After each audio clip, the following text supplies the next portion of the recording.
Time again. How are you? It is Mr. Lohn, and it is time for our latest read aloud. I hope everyone is doing great, having awesome nights, and enjoying the read alouds and enjoying any book that you are putting yourself into right now and taking an adventure with. I'm going to read a book by Mac Barnett. It's illustrated by John Clausen. They are two very high-profile, well-known authors and illustrators these days who are putting together great works. And this one here is a nice tale called Extra Yarn.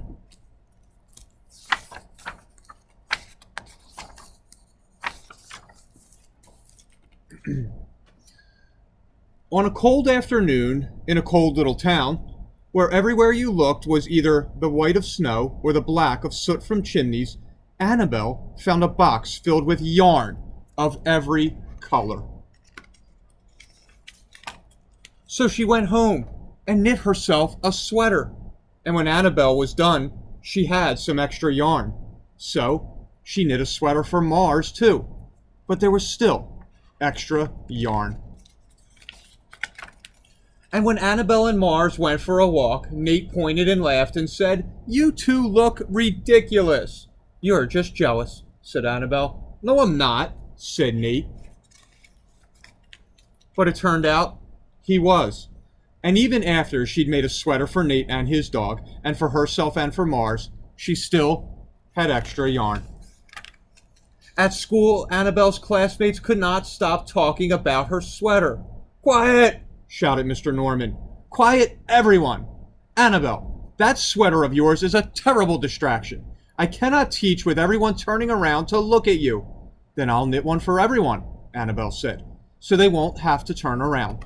"Impossible," said Mr. Norman. "You can't." But it turned out she could. And she did. Even for Mr. Norman. And when she was done, Annabelle still had extra yarn. So she knit sweaters for her mom and dad. And for Mr. Pendleton and Mrs. Pendleton. And for Dr. Palmer. And for little Louis. She made sweaters for everyone. Except Mr. Crabtree, who never wore sweaters or even long pants, and who would stand in his shorts with the snow up to his knees. "No sweater for me, thanks," said Mr. Crabtree. So she made Mr. Crabtree a hat, and even then, Annabelle still had extra yarn. She made sweaters for all the dogs, and all the cats, and for other animals too. Soon people thought, soon Annabelle will run out of yarn. But it turned out she didn't. So Annabelle made sweaters for things that didn't even wear sweaters. Things began to change in that little town. News spread of this remarkable girl who never ran out of yarn, and people came to visit from around the world to see all the sweaters and to shake Annabelle's hand.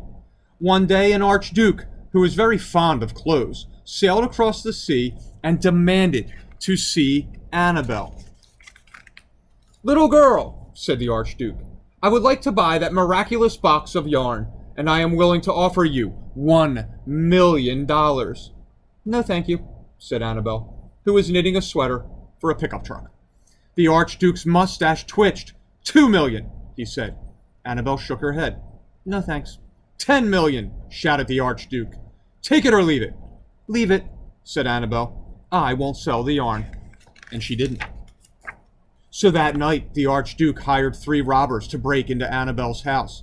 And they stole the box and took it to the archduke, who set off across the snow and sailed over the sea back to his castle.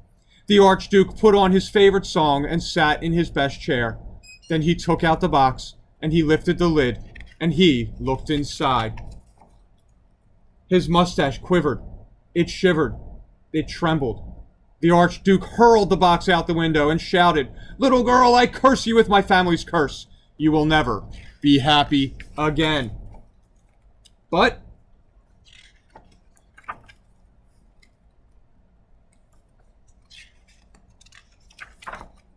it turned out she was.